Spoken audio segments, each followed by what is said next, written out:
अफगानिस्तान के मैदान में मात दे दी है। सीधा टू द पॉइंट बात की जाए तो केवल इतना है कि दुनिया का पहला देश बन गया है रूस। पुतिन बाबा पहले नेता बन गए हैं जिन्होंने तालिबान में इस्लामिक अमीरात ऑफ अफगानिस्तान नाम के देश को मान्यता दे दी है। अब उल्टा कहते हैं, अफगानिस्तान में तालिबान की सत्ता स्वीकार ली है और इस सत्ता स्वीकारते ही दुनिया भर में पहला देश जिसने अफगानिस्तान का नया नाम इस्लामिक अमीरात ऑफ अफगानिस्तान मान लिया है वो देश बन गया है रूस। और रूस में जिन तालिबानियों की सत्ता है उस सत्ता को आधिकारिक सत्ता मानने का जो काम कर दिया है वो भी पुतिन बाबा ने कर दिया है। इससे ज्यादा बड़ा झटका इनके लिए नहीं हो सकता। अब आप पूछेंगे ऐसा क्यों? हालांकि डिटेल में तो मैं पूरा इतिहास आज आपके सामने रखूंगा, लेकिन फिलहाल के लिए इतना जान लीजिए क्योंकि पिछली बार यही थे जो जाते समय कहकर गए थे कि तालिबान से अमेरिकी सैनिकों को बाहर निकाल लो, अफगानिस्तान से अमेरिकी सैनिकों को बाहर निकाल लो। अमेरिकी सैनिक इनके चलते बाहर निकले थे, अफगानिस्तान छोड़कर गए थे। 20 साल के संघर्ष के बावजूद अफगानिस्तान में तालिबान से हार कर गए थे। जिस अफगानिस्तान में 20 साल तक इन्हें उधम मचाया, आज उस अफगानिस्तान को तालिबान के शासन में स्वीकार करके रूस ने इस शह और मात के खेल में अमेरिका को पटकनी दे दी है। रशिया ने जिस तरह से यूक्रेन मामले में अमेरिका को अभी तरह से परेशान किया हुआ है उससे कहीं ज्यादा ह्यूमिलिएटिंग कंडीशन यह है कि जिन तालिबानियों ने अमेरिका को पछाड़ा था आज उन्हीं की सत्ता को रूस ने स्वीकार। अफगानिस्तान नहीं है। वो बात सही है कि दुनिया के तमाम देश अफगानिस्तान के साथ तालिबान की सत्ता के साथ ही वार्ता में हैं। हाल ही में हमारे विदेश सचिव की वार्ता भी हम आप लोगों ने सुनी थी ऑपरेशन सिंदूर के दौरान, लेकिन हम मान नहीं रहे आधिकारिक रूप से। क्यों नहीं मान रहे कि लीड कौन ले, पता चले अमेरिका इस बात पर गरज जाए कि तुमको कैसे हिम्मत हुई, मेरे छोड़े 4 साल हो गए अब तक कोई देश इसे मान्यता नहीं दे पाया। विचारणीय तथ्य है जो अफगानिस्तान इस्लामिक देश है, आस पड़ोस में सारे देश इस्लाम मानने वाले भरकर बैठे हैं, एक भी देश ने अफगानिस्तान में तालिबान की सत्ता को स्वीकारा नहीं। और पुतिन इस फटी स्थिति में भी जब हर तरफ से उन्हें चारों तरफ से विरोध देखना पड़ रहा हो, अमेरिका का प्रेशर झेलना पड़ रहा हो, अमेरिका की धमकियां कि अगर रूस से व्यापार किया तो 500% तक भारत और चीन को टैरिफ झेलना पड़ जाए, इन तमाम अटकलों के बीच में ये निकल कर आते हैं और कहते हैं कि सुनो अफगानिस्तान, मैं अचानक भूल गया था, तुम भी थे ना, चलो तुम्हारी सत्ता को मान्यता देते हैं। वाह साहब वाह। और जब ये वाह बात होती है तो साहब सुर्खियां तो बनती हैं। सुर्खियां बनती हैं कि Russia become first country to recognise Afghanistan Taliban government. ये खबर अपने आप में बड़ी खबर कंसीडर की जा रही है। ये खबर इतनी बड़ी खबर है कि ये आने वाले समय में इन्हें बहुत परेशान करने वाली है। क्यों? क्योंकि जैसे ही ट्रंप सत्ता में आए तो इन्होंने आते ही तालिबान में छोड़कर भागे हथियारों को, ध्यान से सुनिएगा, बड़ा इंटरेस्टिंग है ये, 2021 में जब अमेरिकी निकलकर जा रहे थे अफगानिस्तान से तो वो वेपन्स भी साथ लेकर नहीं गए। हालांकि उस समय उसे मास्टर स्ट्रोक कहा गया कि ये हथियार यहीं इसलिए छोड़ दिए हैं ताकि ये लोग लड़ लड़ के मरते रहें। ट्रंप आए तो उन्हें एहसास हुआ कि ये तो इन्हीं हथियारों से अमेरिकियों का शिकार करेंगे।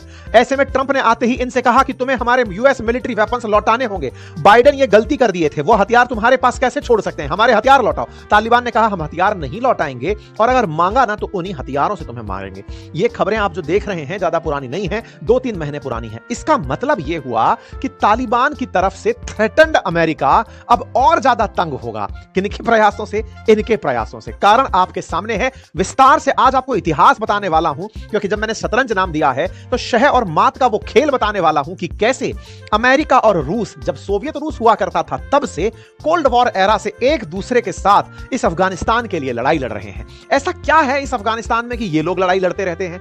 कोल्ड वॉर के दौरान भी ये बैटलफील्ड क्यों बना हुआ था? आज सारी बातें डिटेल में जानेंगे। हाथ से जुड़कर आई हैं वो आज की विषय वस्तु है।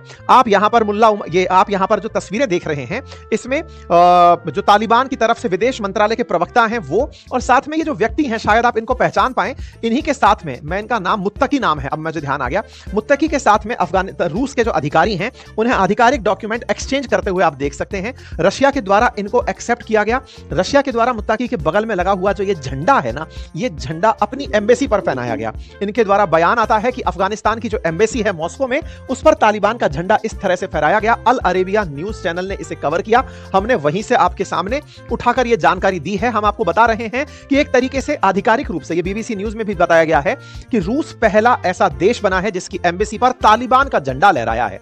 अब आप पूछेंगे यह क्या मतलब हुआ तालिबान का झंडा? दुनिया में जितनी भी जगह दुनिया भर की एम्बेसीज हैं, अगर इंडिया की एम्बेसी अगर अमेरिका में है तो उस एम्बेसी पर भी भारत का झंडा लहराता है। जो एम्बेसी होती है वो वो उस देश का ही स्थान माना जाता है, वहां पर उस देश का लॉ चलता है। जैसे अमेरिकी एम्बेसी जो इंडिया में है, वहां पर अमेरिका का कानून अंदर उस दीवारी के अंदर चलता है, वहां पर उनका झंडा लगता है। ठीक है, तो इस तरह से आप ये झंडा लगा हुआ यहां देख सकते हैं। रूस ने यह काम करके अपनी तरफ से द्विपक्षीय सहयोग बढ़ाने की बात कही है, और ऐसा होने के बाद में तालिबान तो निश्चित खुश है, लेकिन चीन है, पाकिस्तान है, ईरान है, ये अब लाइन से इसे मान्यता देने के लिए आगे आ जाएंगे। इस मान्यता के चलते ही दुनिया भर में एक्सेप्टेंस मिलने लगेगा। आप में से बहुत से लोगों के दिमाग में एक बड़ा प्रश्न हो सकता है कि अल्टीमेटली मान्यता मिलने से ऐसा होता क्या है। देखिए, आज कोई भी कंट्री तमाम प्रकार के ऑर्गेनाइजेशंस में जैसे बैठता हो, भारत जैसे ब्रिक्स में है, एससीओ में है, यूएन में है, ऐसे ही अफगानिस्तान को भी दुनिया के बहुत से मंचों पर होना चाहिए। लेकिन जब से इस्लामिक अमीरात ऑफ अफगानिस्तान बना है, दुनिया उसे मान ही नहीं रही। वो कह रही है अफगानिस्तान पुराना वाला ही है और तुम लोग जबरन बैठे हुए हो, यहां पर अभी तक लोकतांत्रिक व्यवस्था नहीं आई है, जनता ने तुम्हें अपने शासन में स्वीकार नहीं किया है, इसलिए हम तुम्हारी सत्ता को नहीं मान रहे। ऐसे में अफगानिस्तान पहचान के अब जब मैं आपसे यह कह रहा हूं कि यह शहमात का खेल है और इस शहमात के खेल में रूस ने अमेरिका को पछाड़ा है, तो इसकी कहानी निश्चित ही आप जानना चाहें। अब ऐसे में आपको मैं कहानी बताने के लिए तो पूरा इतिहास निकाल के ला सकता हूं, उस समय से जब ब्रिटिशर्स ने भी इस पर कंट्रोल करने का प्रयास किया था। अच्छा, इंटरेस्टिंगली अगर आप मैप पर इसे याद करें तो पहचानेंगे कि भारत से अगर उत्तर पश्चिम की तरफ आप चलें तो भारत में उत्तर पश्चिम की तरफ पाकिस्तान, और पाकिस्तान से आगे लगकर बैठा है अफगानिस्तान, अफगानिस्तान के दक्षिण में बैठा है ईरान, और अफगानिस्तान के उत्तर में बैठे हुए हैं तमाम सेंट्रल एशियन कंट्रीज। ये जो तमाम सेंट्रल एशियन कंट्रीज हैं, ये कभी यूएसएसआर का हिस्सा हुआ करते थे। यूएसएसआर यानी सोवियत संघ, सोवियत रूस, जो कि 1991 तक एक ही देश था, 1991 में 15 देशों में टूटा, और उन्हीं 15 में से तो ये कजाकिस्तान, तुर्कमेनिस्तान, किर्गिस्तान, उज्बेकिस्तान, ये सारे देश बनकर के आए थे। आर्मेनिया, अजरबैजान, उधर की तरफ यूक्रेन, उस तरफ में स्लोवाकिया, ये सब बाल्टिक जो कंट्रीज हैं वो सारी की सारी उसी से बनकर के आई थी। तो ऐसे में लिथुआनिया, लातविया, एस्टोनिया, ये सब कंट्रीज उस समय पर बनकर आई थी। कहने का मतलब यह है कि यूएसएसआर संयुक्त रूप से 1991 तक बहुत पावरफुल देश हुआ करता था। उसकी सीमाएं अफगानिस्तान से लगा करती थी। सोवियत रूस से ब्रिटिशर्स को पहले भी बड़ी दिक्कत रही है। जब भारत पर अंग्रेजों का शासन था, उस समय भी अंग्रेज अफगानिस्तान पर कब्जा ही इसलिए किए थे ताकि भारत तक सोवियत रूस ना पहुंच जाए। वो अफगानिस्तान को कब्जाने के लिए अफगानिस्तान के कबीलों के साथ जाकर संघर्ष किए। 3 बार अंग्रेज और अफगान का युद्ध हुआ है। और भी अगर पुराने इतिहास में चले तो आप जानेंगे कि भारत का मौर्य काल का जो समय था, चंद्रगुप्त मौर्य ने सिकंदर की सेना को हराकर अफगानिस्तान को अपने साम्राज्य में मिलाया था, और इसका प्रमाण भी मिलता है। यहां पर बौद्ध धर्म का खूब प्रचार प्रसार हुआ है। आज भी यहां के जो अवशेष हैं, बौद्ध धर्म के जो अवशेष हैं, वो बामियान में बुद्ध के आज भी मिलते हैं। यानी कि अफगानिस्तान में बुद्धिज्म का खूब प्रचार प्रसार हुआ था। मौर्य काल जो था उसमें अफगानिस्तान भारत के साथ हुआ करता था। सांस्कृतिक रूप से, धार्मिक रूप से भारत की यहां तक रीच हुआ करती थी। लेकिन समय बीतता गया, यहां पर आक्रांताओं का प्रभाव बढ़ता गया। मध्यकाल का जो समय रहा, उस समय अफगानिस्तान निरंतर रूप से अवनति की ओर प्राप्त हुआ।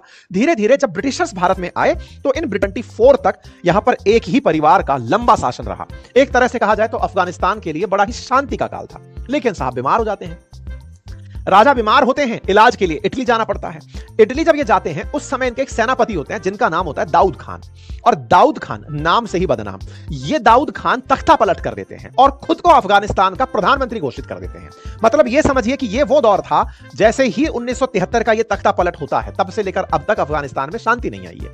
1973 के अंदर दाऊद खान यहां के प्रधानमंत्री डिक्लेयर होते हैं। हेडलाइन बनती है कि प्रेसिडेंट मोहम्मद दाऊद ने अपनी नई सरकार बना ली है। दाऊद खान ने जनता से वादा किया कि अब वो नया संविधान लाएंगे, लेकिन जनता को वो बिल्कुल पसंद नहीं आए। हालांकि इन्होंने अपने द्वारा एक सिंगल पार्टी सिस्टम कायम करने का प्रयास किया, अपने दम पर सत्ता बनाने का प्रयास किया, लेकिन इनके खिलाफ 1978 में एक क्रांति जन्म ले लेती है और इस क्रांति का अगुवाई कर रहे थे नूर मोहम्मद तारिकी। अच्छा, थोड़ा सा टाइम मैच करते जाइए। नूर मोहम्मद तारिकी 1978। अब थोड़ा सा यही विराम लेते हैं, थोड़ा साइड में चलते हैं। अफगानिस्तान के दक्षिण में एक देश है जिसका नाम है ईरान। ईरान में अगर आपको याद हो तो रजा पहलवी की सरकार है। ये वही रजा पहलवी हैं जो अमेरिका और इजराइल की मदद से ईरान के आधुनिकीकरण में लगे हुए हैं। आपको ध्यान हो तो ईरान इजराइल के संघर्ष में मैंने रजा पहलवी की कहानी आप लोगों को सुनाई थी कि क्यों ईरान और इजराइल एक दूसरे के दुश्मन बने थे। हमने इसे अंकित अवस्थी ऑफिशियल पर अलग से भी डाला हुआ है, आप वहां पर भी सुन सकते हैं। लेकिन अगर आप टाइम फ्रेम में 1979 से पहले हैं, क्योंकि 1978 का कालखंड है ये, 79 से पहले, क्योंकि 79 में ईरान में धार्मिक क्रांति हो जाती है और उसके बाद में खुमैनी की सरकार आ जाती है। लेकिन 1978 तक जब यहां पर तारिकी क्रांति कर रहे थे मोहम्मद तारिकी, उस समय ईरान में भी अमेरिका के प्रभाव वाला एक व्यक्ति था रजा पहलवी, जो आधुनिकीकरण की काम कर रहा था। बस ये जो तारिकी है ना, ये अफगान जनता के लिए एक समर्थन जुटाने का काम करता है और क्रांति में कामयाब हो जाता है, जिसके चलते दाऊद खान को सत्ता छोड़कर भागना पड़ता है। नूर मोहम्मद तारिकी सत्ता हाथ में लेते हैं, अफगानिस्तान के पहले राष्ट्रपति बनते हैं और तब ये यूएसएसआर के बेहद करीबी माने जाते हैं। अब एक बात ध्यान से देखिएगा, उत्तर में बैठा है अफगानिस्तान, जो थोड़े और उत्तर में सोवियत रूस के सानिध्य में है। दक्षिण में, अफगानिस्तान के दक्षिण में बैठा है ईरान, जहां रेजा पहलवी जो कि अमेरिका समर्थक हैं, लेकिन 79 में यहां पर तख्ता पलट होता है। कहां? ईरान में। ईरान में तख्ता पलट होता है आधुनिकीकरण के खिलाफ, और इधर नूर मोहम्मद तारिकी अफगानिस्तानियों को नए आधुनिकीकरण के दौर में प्रवेश करा देते हैं। ये अफगानिस्तान में कई तरह के स्कूल, कॉलेज, इंडस्ट्रीज बनाने का प्रयास करते हैं, महिलाओं की आजादी की बात करते हैं। कहा जाए तो अफगानिस्तान के सबसे प्रोग्रेसिव लीडर कहलाने लगते हैं। ये वो व्यक्ति हैं जिन्होंने अफगानियों से कहा कि हम अपना ड्रेसिंग सेंस बदलेंगे, हम लोग हैंडसम लगेंगे, अच्छा जीवन जिएंगे, हम अच्छे से रहेंगे। सोवियत रूस के उनके ऊपर कृपा बनी रहती है।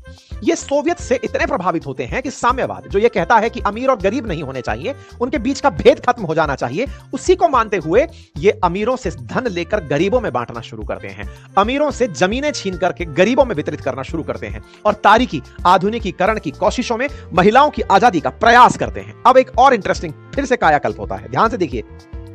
ईरान में अमेरिका फेल मार गया है 1979 में। अब उसमें एक बौखलाहट है कि यहां हम फेल मार गए, और अफगानिस्तान में यूएसएसआर अपने तरीके से आदमी को लेकर चल रहा है। जिस ईरान में अमेरिका इस बात पर नाराज था कि धार्मिक कट्टरता नहीं होनी चाहिए, महिलाओं को आजादी मिलनी चाहिए, यही अमेरिका उत्तर में अफगानिस्तान में घुसता है। और जो लोग तारीकी के आधुनिकीकरण, देखिए तारीकी का आधुनिकीकरण अमेरिका से तो मैच कर रहा था, लेकिन विचारधारा में चूंकि साम्यवादी था, बस अमेरिका को रास नहीं आया। अमेरिका ने इसके उलट अफगानिस्तान के अंदर कुछ ऐसे कबीले ढूंढे, जो कबीले इसके आधुनिकीकरण के खिलाफ खड़े हो सकते थे, या महिलाओं के खिलाफ खड़े हो सकते थे, महिलाओं के खुलेपन के खिलाफ हो सकते थे। अमेरिका ने उन्हें फंड करना शुरू कर दिया। एक तरीके से कहिए तो जो तारीकी काम करना चाह रहे थे, उस काम को अफगानिस्तान के अंदर ही एक प्रकार का विरोध दिखाना शुरू कर दिया। अफगानी मुसलमान भड़कने लगे तारीकी के प्रयासों को। अब अफगानिस्तान के लोगों ने आधुनिकीकरण के नाम पर धर्म के खिलाफ मान लिया, और इस काम को करने में और कोई नहीं, CIA यानी कि अमेरिका की गुप्तचर एजेंसी काम कर रही थी, और उसने तारीकी के विदेश मंत्री हफीजुद्दीन अमीन को अपने साथ मिला लिया था। अमीन की मदद से अमेरिका नूर मोहम्मद तारिकी की सरकार को मुस्लिम विरोधी साबित कर रही थी। हर जगह जहां जहां देखिए, अभी ईरान में ये पिटाई खाकर आए हैं, लेकिन अफगानिस्तान में यही दाव जो अफगानिस्तान ईरान में जहां खुद फेल मारे, वही अफगानिस्तान में खुद चल रहे हैं। और इसी बीच में अमेरिका ने इस तारिकी की सरकार को हटाने के लिए और इस अमीन की सरकार को बनाने के लिए अफगानिस्तान के लोगों को ट्रेनिंग देना शुरू कर दिया, और इसी ट्रेनिंग में मुजाहिद बनाने की ट्रेनिंग पाकिस्तान में दी जाने लगी। पाकिस्तान आतंकियों का ट्रेनिंग कैंप ताजा नहीं है साथियों, यह उस दौर से पाकिस्तान ट्रेनिंग कैंप 1979 से बना हुआ है। इतना ही नहीं, अमेरिका अपने साथी देशों में से सऊदी के लोगों को भी कहा, कुछ लड़ाकों से कहा कि जाओ और तारिकी की सत्ता को हटाओ। और इसी दौर में ओसामा बिन लादेन अफगानिस्तान पहुंचने की बात निकल कर आती है। अर्थात ओसामा बिन लादेन जो ओरिजिनली था सऊदी से, लेकिन वो अफगानिस्तान कैसे पहुंचा, तो कहा जाता है कि यह सारा किया धरा CIA का था, जो कि तारिकी की सत्ता को उखाड़ फेंकना चाहते थे।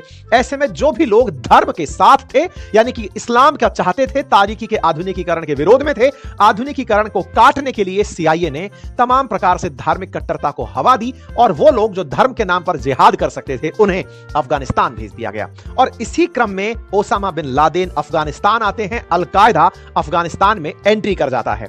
अफगानिस्तान में कई और कबीले थे जो गुटों में रहा करते थे, और उन्हीं गुटों के अंदर छात्र, जिन्हें आप तालिब कहते हैं, वो सोवियत संघ के खिलाफ होने शुरू हो चुके थे। बहुत से छात्र संगठन ऐसे थे जो अमेरिका के इस भड़काए आंदोलन में एक तरह से सोवियत रूस के खिलाफ होते चले जा रहे थे। इस पूरे काम से यह तय हो चुका था कि नूर मोहम्मद तारिकी लंबे समय तक नहीं रह पाएंगे।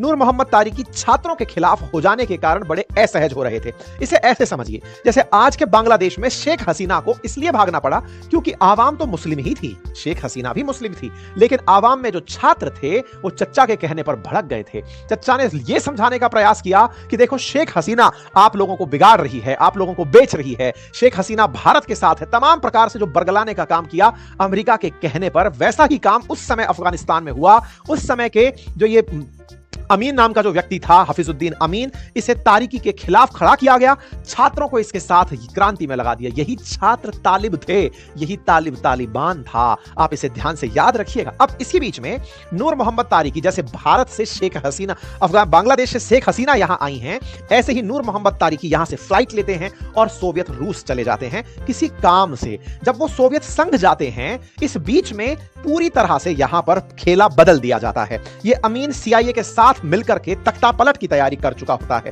तारिकी जैसे ही लौट कर आते हैं, अब यहां पर बड़ी इंटरेस्टिंग बात है, तारिकी इधर से गए हैं सोवियत रूस। सोवियत रूस उन्हें कहता है कि आपका जो विदेश मंत्री है वो बिक चुका है, सीआईए ने उसे पलटा दिया है, आपके खिलाफ आंदोलन कोई और नहीं अमेरिका की गुप्तचर एजेंसी कर रही है। इस बात को जब पता चलता है तारिकी को, तो तारिकी को कहा जाता है कि जाइए और जाते ही हफीजुद्दीन अमीन को हटाइए। तारिकी ये बात सोच करके सोवियत रूस से अफगानिस्तान लौटते हैं तो सपरिवार उन्हें वहीं मार दिया जाता है, परिवार पूरी तरह खत्म हो जाता है। इस बात से ये पूरा परिवार जब इनका खत्म होता है और खत्म होते ही अमीन अपनी सत्ता काबिज करने लगते हैं, इस बात से सोवियत संघ नाराज हो जाता है और गुस्साया हुआ सोवियत संघ 1989 में अपनी थल सेना के सहित वायुसेना को साथ लेते हुए अफगानिस्तान में हमला बोल देता है। और इस हमले में उद्देश्य होता है कि इस अमीन की सत्ता को हटाना है। और अमीन की सत्ता को हटाने के लिए सोवियत रूस 1989 में अफगानिस्तान में बलपूर्वक प्रवेश कर जाता है कि तुमने मेरा बिठाया आदमी कैसे हटाया। और सोवियत रूस का इस तरह से एंट्री करना लोगों को रास नहीं आया। कारण समझते हैं। देखिए, तारिकी आधुनिकीकरण कर रहे थे, लेकिन यह आधुनिकीकरण इस्लाम को मानने वालों को पसंद नहीं आ रहा था। उनमें से तालिबानी लड़ाके भी थे, तो अलकायदा भी था, तो ऐसे बहुत से गुट थे जो इस्लाम के नाम पर तारिकी को हटाना चाहते थे। तारिकी तो मार दिए गए, लेकिन अब वो गुस्सा जो इतने सारे लोगों ने ट्रेनिंग में ले लिया है, ओसामा से सीख लिया है, उसका करते क्या, उसका उपयोग हुआ रशिया के खिलाफ। रशिया ने जैसे ही 1989 में तारिकी के खिलाफ अमीन को मारने के लिए पूरी स्ट्रेटजी रची, जैसे ही सोवियत के टैंकर अंदर घुसने शुरू हुए, क्योंकि जस्ट ऊपर तो सोवियत था, जैसे ही टैंकर अंदर की तरफ घुसना शुरू हुए, लोग सोवियत रूस के खिलाफ हो गए। कहा कि तुम तो ईसाई हो और हम मुसलमान, तालिबान के हाथ में सौंपी। तालिबान बोले तो छात्रों का संगठन। यह मुल्ला उमर ही था जिसने अफगानिस्तान में ओसामा बिन लादेन के साथ वफादारी निभाई। ओसामा बिन लादेन और मुल्ला उमर अफगानिस्तान के अंदर सत्ता चलाने लगे। खेला सही चल रहा था, लेकिन जिनके मुंह खून लग चुका था, अब वो अपना विरोधी ढूंढ रहे थे। सोवियत रूस निकल जरूर गया था, खुद के संघर्ष से पीड़ित था, लेकिन यह समझाने में कामयाब हो गया कि अरे मूर्खों, ये वही देश है सीआईए, ये वही है अमेरिका जो ईरान में इसलिए निकला है, ईरान से बाहर इसलिए आया है क्योंकि इसे इस्लाम पसंद नहीं था, और यहां आकर के तुम्हारे हित की बात कर रहा है। यह बात जब ओसामा को समझ में आई, यह बात जब तालिबान को समझ में आई, तो ये अपने आप में इस बात के लिए तैयार हुए। सोवियत रूस ने भड़काया कि बेटा तुम्हारा उपयोग हुआ है, तुम्हारा इस्तेमाल हुआ है, और इस इस्तेमाल का जाओ और अमेरिका के खिलाफ उपयोग करो। बस क्या था, खेला हो बे। हुआ क्या, 9/11 का हमला हुआ। आतंकियों के द्वारा जो हमला अमेरिका पर हुआ, वो अमेरिका पर अब तक का सबसे बड़ा हमला था। आप सभी जानते हैं 9/11 का हमला जो 2001 में हुआ, जिसने अमेरिका को पूरी तरह हिला दिया।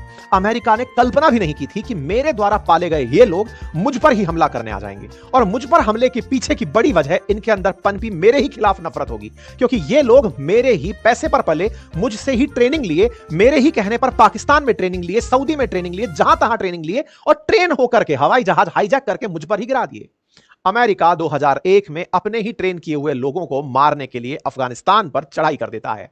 2001 से लेकर के 2021 तक 20 साल में ना तो तालिबान खत्म हुआ और ना ही अफगानिस्तान में सत्ता परिवर्तन। 20 साल का संघर्ष रहा। ओसामा पाकिस्तान में मारा गया, अफगानिस्तान में नहीं। अफगानिस्तान में तमाम वो प्रयास जो इन्होंने किए कि हम तालिबान को खत्म कर देंगे, अलकायदा को मिटा देंगे, वो अफगानिस्तान में पनपी गुरिल्ला टैक्टिक के चलते अमेरिका को लगातार मात देते गए। अमेरिका ने भी आकर अपने पसंद के लोगों को यहां सत्ता में बिठाया, और उन सत्ता को लोगों ने स्वीकार भी किया, कहा कि यहां लोकतंत्र की स्थापना हो रही है। लेकिन अमेरिका फाइनली अपनी ही बात पर हार गया, क्योंकि सोवियत रूस अब जो रूस के द्वारा प्रतिनिधित्व कर रहा था, वो कहीं ना कहीं इनमें खुरपेच कर रहा था कि बेटा जाओ और इन्हें उखाड़ने का काम करो। काम ऐसे ही चला, काम चला। यहां पर कई सरकारें बैठी, उन सरकार को तालिबान ने टिकने नहीं दिया। परिणाम जो है वो आपके सामने है। परिणाम यह है कि अफगानिस्तान से अमेरिका को निकलना पड़ा और तालिबान के हाथों सत्ता सौंपनी पड़ी। तालिबान के द्वारा सत्ता अधिग्रहण का ये जो समय है, ये 2021 का है। तब से लेकर अब तक तालिबान के द्वारा अफगानिस्तान पर शासन किया जा रहा है, लेकिन अमेरिका के डर के चलते इस सत्ता को कोई स्वीकार नहीं कर रहा है, क्योंकि